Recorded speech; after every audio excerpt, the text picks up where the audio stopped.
শ্রী শ্রী নিত্যানন্দরাম, শ্রী শ্রী গৌর গুণধাম, ভক্তগণ, আজ হতে আমি আপনাদের কাছে পরিবেশন করব শ্রী শ্রী চৈতন্য চরিতামৃত। শ্রী শ্রী চৈতন্য চরিতামৃত হল গৌর কথা। শ্রী শ্রী চৈতন্য চরিতামৃত হল সর্বশাস্ত্রের সার। দাপরান্তে যখন ব্যাস নারায়ণ বদ্রিকাশ্রমে নির্জনে বসে বেদকে চার ভাগে ব্যাস করলেন, ভাগ করলেন, ঋগ্বেদ, সামবেদ, যজুর্বেদ, অথর্ববেদ। তারপরে উনি অষ্টাদশ পুরাণ রচনা করলেন। তারপরে উনি 555 শ্লোক সমন্বিত ব্রহ্মসূত্র রচনা করলেন। 4 লক্ষ শ্লোক সমন্বিত পুরাণ, অষ্টাদশ পুরাণ, 1 লক্ষ শ্লোক সমন্বিত বেদ, 555 শ্লোক সমন্বিত সূত্র সমন্বিত ব্রহ্মসূত্র, 700 শ্লোক সমন্বিত শ্রীমদ্ ভগবদ্ গীতা। এত কিছু রচনা করার পরেও বেদব্যাস আজকে অবসন্ন হয়ে বসে আছেন বদ্রিকাশ্রমে। ঈশ্বর প্রেরণায় যখন ভগবান নারদ মুনি সেখানে প্রকট হলেন, তখন নারদ বেদব্যাস সংবাদ আমরা শ্রীমদ্ ভাগবতে অবগত। তো নারদ মুনির অনুপ্রেরণায় ব্যাস নারায়ণ ভগবানকে ধ্যান করে, ভগবানের দর্শন করে ভাগবত রচনা করলেন। ভাগবত ব্যাস নারায়ণের অন্তিম রচনা। তারপরে উনি আর কলম ধরেননি, কলম রেখে দিয়েছিলেন। ভাগবতম হচ্ছে সমাধি ভাষা। ভাগবতে যে ভাষা দেওয়া হচ্ছে সমাধি ভাষা, রহস্যাত্মক পুরাণ, সর্বশাস্ত্রের সার। ভাগবত জানলে আর কিছু জানার বাকি থাকে না। কিন্তু যখন এই কলিযুগে শ্রীমান মহাপ্রভু প্রকট হলেন, যেহেতু মহাপ্রভু হচ্ছেন সর্ব অবতার সার, গোড়া অবতার, সেই রকমভাবে তাঁর যে চরিত্র কথা, তার যে চরিত্রের গুণগান আমরা কীর্তন করব, সেটাও সর্বশাস্ত্রের সারও হবে। তো শ্রী শ্রী কৃষ্ণদাস কবিরাজ গোস্বামীপাদ কী করলেন? শ্রীমদ্ ভাগবতকে মন্থন করে তার সারস্বরূপ শ্রী শ্রী চৈতন্য চরিতামৃত জগৎকে উপহার দিয়ে গেলেন। শ্রী শ্রী নিত্যানন্দ প্রভুর অনুপ্রেরণায়, আশীর্বাদে, কৃপাশক্তিতে, বৃন্দাবনের হরিদাস ঠাকুরের কৃপায় এই মহান গ্রন্থ জগৎকে উপহার দিলেন শ্রী শ্রী কৃষ্ণদাস কবিরাজ গোস্বামীপাদ, যা শ্রবণ করলে সর্বশাস্ত্রকে জানা যায়। তো চলুন শ্রী শ্রী চৈতন্য চরিতামৃতে প্রবেশ করা যাক। শ্রী শ্রী চৈতন্য চরিতামৃত আদিলীলা, প্রথম পরিচ্ছেদ, মঙ্গলাচরণ। বন্দে গুরুনীশ ভক্ত্যানীশ সমীবতারকান তৎপ্রকাশংশ্চ তৎশক্তি কৃষ্ণ চৈতন্য সংজ্ঞাপম। অর্থাৎ আমি দীক্ষাগুরু ও শিক্ষাগুরুগণকে বন্দনা করি। শ্রীবাসাদি ঈশ্বরের ভক্তগণ, শ্রী অদ্বৈত আচার্য প্রমুখ ঈশ্বরের অবতারগণ, শ্রী নিত্যানন্দ প্রমুখ ঈশ্বরের প্রকাশকগণ, শ্রী গদাধর পণ্ডিত প্রমুখ ঈশ্বরের শক্তিগণ, এবং শ্রীকৃষ্ণ চৈতন্য নামক স্বয়ং ঈশ্বরকে বন্দনা করি। প্রথম শ্লোকে স্বয়ং ঈশ্বর শ্রীকৃষ্ণ চৈতন্যের বন্দনার সঙ্গে গুরুগণেরও বন্দনা করা হয়েছে, কারণ গুরুদেব প্রসন্ন হলেই ভগবান প্রসন্ন হন। গুরু রুষ্ট হলে কৃষ্ণ রাখিবারে নারে, কৃষ্ণ রুষ্ট হলে গুরু রাখিবারে পারে, গুরু রুষ্ট হলে কৃষ্ণ রাখিবারে নারে। আবার গুরু কৃপা হলেও ভক্তের কৃপা যদি লাভ করা যায় তাহলেই ভগবৎ কৃপা সুলভ হয়। শ্রী ভগবান বলছেন অহং ভক্ত পরাধীন, ভাগবতে নবম স্কন্ধে ব্যাসনারায়ণ বর্ণন করছেন। সুতরাং তিনি সতত ভক্তের অধীন। তাই ভক্তগণ যাকে কৃপা করতে ইচ্ছুক ভগবান তাকেই কৃপা করেন। এই জন্য ভগবৎ ভক্তবৃন্দের কৃপা লাভের অভিপ্রায়ে ভক্তগণেরও বন্দনা করা হয়েছে।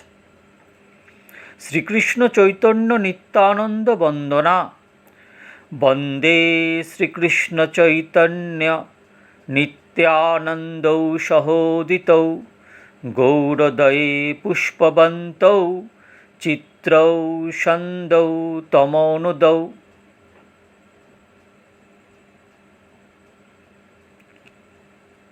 গৌড় দেশরূপ উদয় পর্বতে একই কালে আবির্ভূত সূর্যচন্দ্রের ন্যায় আশ্চর্য, পরম মঙ্গলদাতা ও অজ্ঞান অন্ধকার নাশক শ্রীকৃষ্ণ চৈতন্য এবং শ্রী নিত্যানন্দকে বন্দনা করি।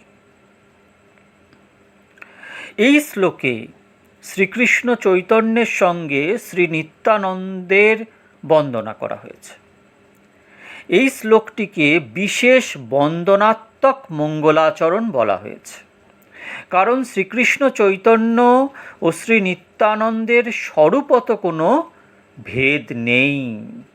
তারা একই স্বরূপ, দুই ভিন্ন মাত্র কায়। কায় মানে শরীর, স্বরূপ এক, দেহ দুই। দুই ভাই এক তনু, সমান প্রকাশ। এইবারে বস্তু নির্দেশাত্মক মঙ্গলাচরণ। যদ্দ্বৈতং ব্রহ্মোপনিষদি তদোপশ্যতনুভা য অন্তর্যামী পুরুষ ইতি সহস্যাংশ বিভব শরৈশ্চর্যৈ পূর্ণ য ইহ ভগবান স সময়ং ন চৈতন্যাৎ কৃষ্ণজ্জগতি পরো তত্ত্বং পরমিহ। উপনিষদ যাকে অদ্বৈত ব্রহ্ম বলেন, যে তিনি দ্বৈত নন, তিনি অদ্বৈত, তিনিও এর অর্থাৎ শ্রীকৃষ্ণ চৈতন্যের অঙ্গের জ্যোতি। অর্থাৎ ব্রহ্ম হচ্ছে ভগবান শ্রীকৃষ্ণের অঙ্গের জ্যোতি।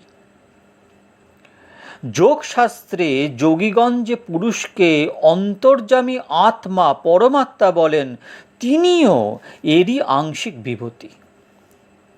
এমনকি তত্ত্ববিচারে যাকে সরৈশ্বর্যপূর্ণ ভগবান বলা হয়, তিনিও স্বয়ং ইনি অর্থাৎ শ্রীকৃষ্ণ চৈতন্যেরই অভিন্ন স্বরূপ। এই জগতে শ্রীকৃষ্ণ চৈতন্য অপেক্ষা পরতত্ত্ব বা শ্রেষ্ঠ বস্তু আর কিচ্ছু নেই। সাধন পন্থা সাধারণত তিন প্রকার: জ্ঞান, যোগ, ভক্তি। জ্ঞান মার্গের সাধকেরা নির্বিশেষ ব্রহ্মকে পরতত্ত্ব বা শ্রেষ্ঠতত্ত্ব বলেন। যোগ মার্গের সাধকেরা পরমাত্মার ধ্যান করেন, পরমাত্মাকেই পরতত্ত্ব বলেন। ভক্তি মার্গের সাধকেরা ভক্তির দ্বারা ভগবানের ভজনা করেন। এই মার্গের সাধকদের দৃষ্টিতে অসমর্থ মাধুর্য দ্বিভুজ মুরলীধর শ্রীকৃষ্ণই পরতত্ত্ব এবং স্বয়ং শ্রীকৃষ্ণই শ্রীচৈতন্য রূপে অবতীর্ণ হয়েছেন বলে শ্রীকৃষ্ণ চৈতন্যই পরতত্ত্ব। এটা হলো বস্তু নির্দেশাত্মক মঙ্গলাচরণের ব্যাখ্যা। এইবার আসুন আশীর্বাদ রূপ মঙ্গলাচরণ, যা বিদগ্ধ মাধবে আছে। অনর্পিত চরিঞ্চিরাত করুণয়াবতীর্ণ কলৌ সমর্পয়িতু মুন্নত্ত উজ্জ্বল রসাং সভক্তি শ্রিয়ম হরিঃ পুরট সুন্দর দূতি কদম্ব সন্দীপিত সদা হৃদয় কন্দরে স্ফুরতু শচীনন্দন। অর্থাৎ বহুকাল পর্যন্ত পূর্বে যা অর্পণ করা হয়নি, সেই উন্নত উজ্জ্বল রসময়ী নিজস্ব ভক্তি সম্পদ দান করার জন্য যিনি কৃপা করেন, কৃপা করে এই কলিযুগে অবতীর্ণ হয়েছেন কি করার জন্য? নিজ রসময়ী যে ভক্তি সম্পদ তা দান করার জন্য। স্বর্ণ থেকেও অতি উজ্জ্বল দ্যুতি সম্পন্ন সেই শচীনন্দন শ্রী গৌরহরি আপনাদের হৃদয় কন্দরে সর্বদা প্রকাশিত হন।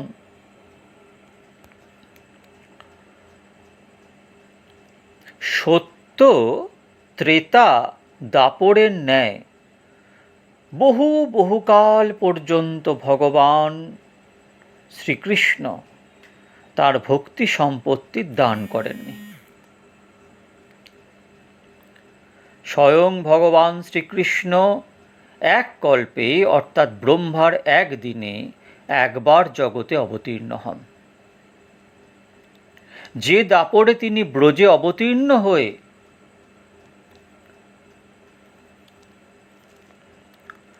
রাসলীলা আদি প্রকাশ করেন, ঠিক তার পরবর্তী কলিতেই তিনি শ্রীরাধার ভাবকান্তি অঙ্গীকার করে শ্রী শ্রী গৌর সুন্দর রূপে নবদ্বীপে অবতীর্ণ হয়ে অতি সুদুর্লভ কৃষ্ণ প্রেম বা ভক্তি সম্পত্তি ব্রজপ্রেম দান করেন। তাহলে হিসাবটা কি হলো? যে ভগবান শ্রীকৃষ্ণ কবে আসেন? প্রত্যেক কল্পে আসেন না। উনি একমাত্র বৈবস্বত মনুর মন্বন্তরের দিব্য 28তম দিব্য চতুর্যুগের দাপরের অন্তে প্রকট হন এবং তার পরবর্তী কলিতে স্বয়ং ভগবান শ্রীকৃষ্ণ গোবিন্দ জগতে প্রকাশিত হন নদিয়ায় নবদ্বীপ ধামে। এটা পুরোপুরিভাবে নির্দিষ্ট করা আছে। আমরা কত ভাগ্যবান ভাগ্যবতী!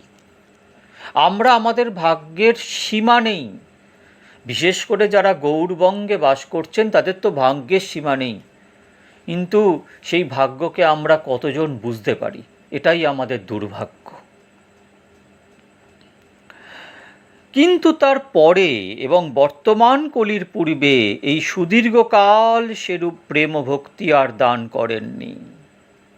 পুনরায় এই কলিতে সেই লুপ্তপ্রায় উন্নত উজ্জ্বল রসময় শৃঙ্গার বা মধুর ভাবসম্পন্ন প্রেম ভক্তি কলিহত জীবের মধ্যে বিতরণের জন্য স্বয়ং ভগবান শ্রীকৃষ্ণ কৃপাপূর্বক শ্রী শ্রী গৌর সুন্দর রূপে অবতীর্ণ হলেন। শ্রী শ্রী গৌর সুন্দরের বিতরিত বস্তুকে উন্নত এবং উজ্জ্বল রস বলা হলো কেন? না, উন্নত অর্থাৎ সর্বশ্রেষ্ঠ রস হলো মধুর রস। শান্ত, দাস্য, সখ্য, বাৎসল্য, মধুর। তাহলে মধুর রস হচ্ছে সর্বশ্রেষ্ঠ। ব্রজেন্দ্রনন্দন শ্রীকৃষ্ণ ব্রজে 4 ভাবের ভক্তের প্রেমরস আস্বাদন করেছেন। দাস্যরস আস্বাদন করেছেন, সখ্যরস আস্বাদন করেছেন, বাৎসল্য রস আস্বাদন করেছেন, মধুর রস আস্বাদন করেছেন। ব্রজবাসী জনের শ্রীকৃষ্ণের মমতা বুদ্ধির গাঢ়তা অনুযায়ী প্রীতিবিধানের উৎকণ্ঠাও তীব্র থেকে তীব্রতম হয়েছে। শ্রীকৃষ্ণ তাঁদের একান্ত আপনজন, কিন্তু তাঁদেরও মমতা বুদ্ধির তারতম্য আছে। তাই দাস্য অপেক্ষা সখ্যে, সখ্য অপেক্ষা বাৎসল্যে, বাৎসল্য অপেক্ষা মধুরে মমতা বুদ্ধির তীব্রতা বেশি। শ্রীকৃষ্ণের রস আস্বাদন চমৎকারিতা এবং প্রেম বশ্যতাও বেশি। এই কারণে দাস্য অপেক্ষা সখ্যভাবে, সখ্য অপেক্ষা বাৎসল্যভাবে, বাৎসল্য অপেক্ষা মধুর ভাব উন্নত। মধুর রসের আরেকটি নাম হলো শৃঙ্গার রস। শ্রীকৃষ্ণ নিজেই বলেছেন, সব রস হইতে শৃঙ্গারে অধিক মাধুরী। পরিপূর্ণ কৃষ্ণ প্রাপ্তি এই প্রেমা হইতে। আর ভক্ত কেবল প্রেমের মাধ্যমেই শ্রীকৃষ্ণ মাধুর্য আস্বাদন করতে পারেন। সুতরাং দাস্য সখ্য বাৎসল্য অপেক্ষা মধুর ভাবেই শ্রীকৃষ্ণ মাধুর্য আস্বাদনের শ্রেষ্ঠ উৎকর্ষতা এই উন্নত উজ্জ্বল রস অর্থাৎ শ্রেষ্ঠ বস্তু সকলকে দান করবার জন্যই ভগবান শ্রীকৃষ্ণ চৈতন্য এই কলিযুগে অবতীর্ণ হয়েছেন।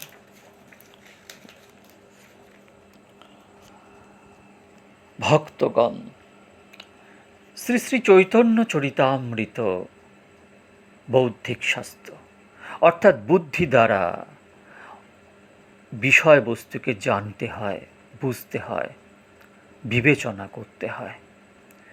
তাই শুরুর দিনে আর বেশি না গিয়ে এইটুকুই আস্বাদন করলাম।